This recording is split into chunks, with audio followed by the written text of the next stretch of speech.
Good morning everyone. How are you? Okay, fine. Yesterday we introduced ourselves. So this is our actual class. Okay. How many of you saw the textbook? Yes, good. Which is your first chapter? Yes, sets is our very first chapter in this academic year. Let's begin. Okay. Let's have a look at this. What is this? Yes, it is a bunch of keys. And what is this? Yes, it is a group of letters. And what is this? This is my baby's book. What is this? Yes, it is a pile of books. And this? Yes, a bundle of flowers. These were silly questions. What do you observe common about these things? Yes, very good. They occur in groups or sets. Yes, that's our topic for today. Okay, I will ask you something before that. Who are the top 5 actors in our Malayalam industry? Okay, I will ask. Sonu, tell me yours. Okay, wait. Sonu. We want 5, okay? First one. Okay, Fahad. Then Asif. Then okay, Mohanlal. Then Dilip. Yes, Prithviraj. Okay, done. Rahul, tell me. Okay, this is Rahul's favorite actors. We want to start. Okay, Nivin. Then Arju, Varghese. Okay, Tobino. Then Mammootty. Okay, Jesse. I think he likes comedy films. Okay. So we have Sonu. Sonu likes Fahad, Asif, Mohanlal, Dilip and Prithviraj. And Rahul likes Nivin, Arju, Varghese, Tobino, Mammootty and Jayasuriya. What do you observe about these collections? Yes, it is different for Sonu and Rahul. But my question was same, but we got different collection. If I ask to somebody else, we will get another collection. So the collection changes from person to person, right? So this is not a well-defined collection. Okay, let me explain. In this case, both have different opinions. So this is not a well-defined collection. Okay, what is a set? Okay, I will tell the definition. A set is a well-defined collection of distinct objects. A set is a well-defined collection of distinct objects. What does the term well-defined means? Tell me according to the previous example. Yes, we have told it that well-defined means it does not vary from person to person. Okay. And what does this distinct means? Yeah, good. It should be unique or yeah, repetition are not allowed. So our previous example was a collection. Is that a set? No. Why? Yeah, it was not well-defined set. Very good. So what is the definition? Set is a well-defined collection of distinct objects. And this set theory was introduced by a German mathematician, Georg Cantor. Okay, next. Is a collection of odd natural numbers less than 10 a set? Think. Okay, tell me the numbers first. 1, 3, 5, 7 and 9. Are they distinct? Yes, they are distinct. Are they well defined? Yes, it is well defined because if I ask to anyone in this class, I will get the same answer. So it is a set. Now tell me, is a collection of wise students in a class a set? No, why? Yes, of course. It changes from person to person. Maybe Priya and Ganga may have different answers, right? So it is not a set. Is everything clear? Okay. Okay, now you can easily distinguish, right? See this, we have some examples. Tell me which one is a set and which one is not a set. First one is collection of all even integers. Is that a set? What are the even integers? Yeah, 2, 4, etc. And it is a set. Next one is a collection of states of India. Is that a set? Yes, we have a specific number of states and everyone will be having the same answer. Thus, it is a well-defined collection and it is a set. Next one is collection of strong students in a class. Is that a set? No. Why? It is not a well-defined collection because it may changes from person to person because different person have different opinions. So, it is not a set. Next one is collection of most dangerous animals of the world. Yes, it is not a set. Same reason, the different persons have different opinions. So, it is not a set. Then collection of all natural numbers less than 100. Yes, it is a set. Why? Yeah, it is well-defined collection and it is unique. Thus, it is a set. Collection of great peoples in the world. No, it is not a set because it varies from person to person. It is not a well-defined collection. So, it is not a set. Next one is collection of all prime numbers. Is that a set? Yes, it is a set. All of you know the prime number. So, it doesn't vary from person to person and they are unique collections. So, it is a set. Next one is collection of students who have scored 70% and above in the last semester. Yes, it is a set. Why? Yeah, this collection will be well defined because there are specific number of students who scored 70% and above in the last semester. It does not vary. So, it is a set. Good.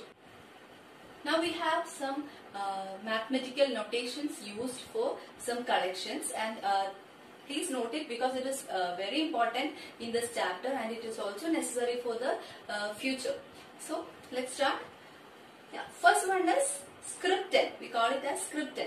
Script n is the set of all natural numbers. What are they? Yeah, 1, 2, 3, etc. And we call that set as set of all natural numbers and we denote it as n. Then next one is script z. Yeah, it is a set of all integers. Next one is we have something like z plus. So you see z plus. It is a set of positive integers. We denote z as integers. Then z plus is set of all positive integers. And next one is the q, script q. Yeah, it is a set of all rational numbers. What is a rational number? Yeah, tell me. You have studied it. Yeah, p by q form. The numbers which can be represented in p by q form where p and q are integers and one more condition. Yeah, q not equal to 0. So those numbers, those collection is denoted as script q. Next we have q plus. See, q plus means the set of positive rational numbers. Okay. Next we have script r and it is a set of all real numbers. All real numbers. Okay. Next one is script r plus. It is a set of all, yes, positive real numbers. And the last one is script c. It is a set of complex numbers. Okay. We are discussing about the sets. So usually sets are denoted by capital letters such as A, B, C, etc. Capital letters. And we know that these sets contain some objects, right? And these objects are represented by small letters A, B, C, D, etc. So what did I say? Sets are represented by capital letters A, B, C, etc. And the objects in the sets are represented by small letters A, B, C, D, etc. Okay. And we call these objects in a set as elements. Elements or members. objects of a set is known as element or member of a set. So in the case of collection of vowels in an English alphabet, A, E, I, O, U are known as, yes, elements of the set. Clear? Next, how can you represent or mathematically represent an element part of a set? Any idea?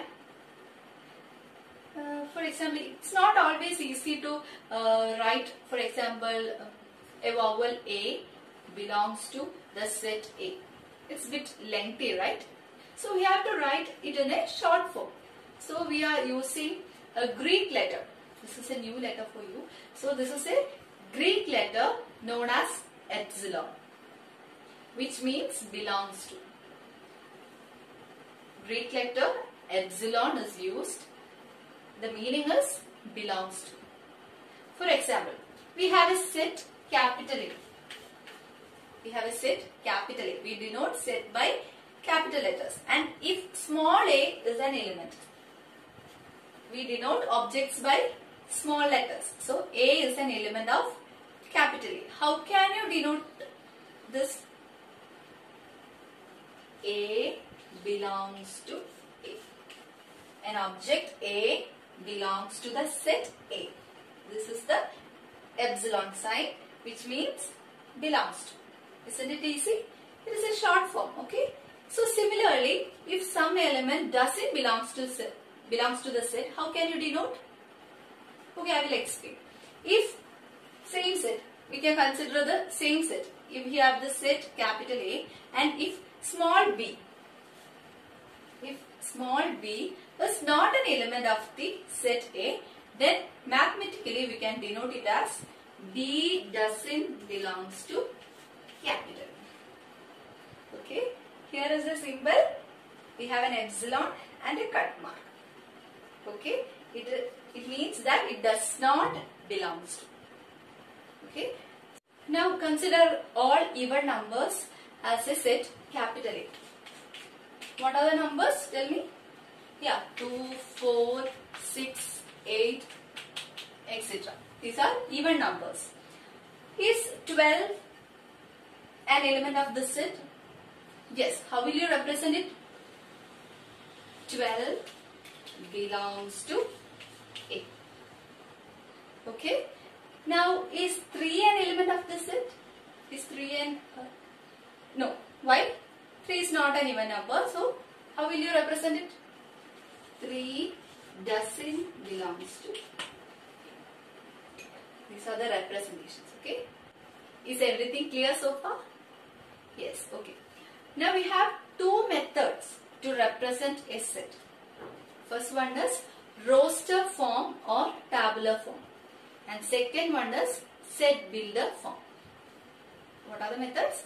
Roster form or tabular form. And second one is set builder form. And we will discuss more about it in the next class. Okay. So, what are the important points we studied today? Yes, what is a set? Tell me, what is a set? Yeah, a set is a well-defined collection of distinct objects. Okay, good. What does well-defined means? Yes, it does not vary from person to person. What does distinct means? Yeah, the collection should be unique or repetitions are not allowed. Okay. Then we discussed some examples. Then how to denote a set. How can you denote a set? By capital letters A, B, C, D. And the objects? Yes, small letters A, B, C, D, etc. Then what do you call objects in a set? Yes, we call it as elements or members of the set. Then last we discussed about the representation of mathematical representation of members part of a set, and we have seen some examples also. Okay, we will do more examples and problems in the next class. This chapter is very important and it has application in the next chapter, relation and functions, and also it is used in future mathematics. So ask if you have any doubt. Okay, okay, clear. So this is enough for today. See you in the next class. Thank you.